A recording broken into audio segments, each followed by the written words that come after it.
Magandang umaga sa inyo mga ka-TV. Dito ako sa kantin. So ngayon, panibagong vlog at panibagong pagluluto ulit. Kung bago pa lang kayo sa aking muntin channel, ka-TV, please subscribe, like and share. Pakipindot na rin po ang notification bell para lagi kayong updated sa aking mga video. Pakipollow na rin po ako sa aking Facebook page, ka-TV. Maraming salamat po sa inyo. Bicol, binagoongan. Dinugaan, salam, fried tulingan at galunggong,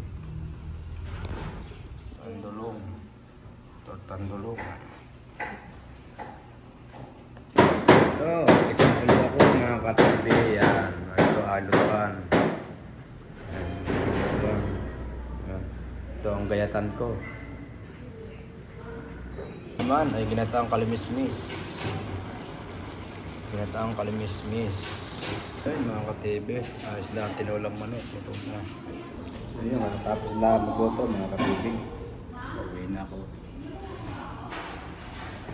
Pork steak, ginataang kalimis-mis, saka paksiw na patambaka at kinamatisang alumahan. Hanggang dito na lang ang vlog ko mga ka-TV. Bye-bye.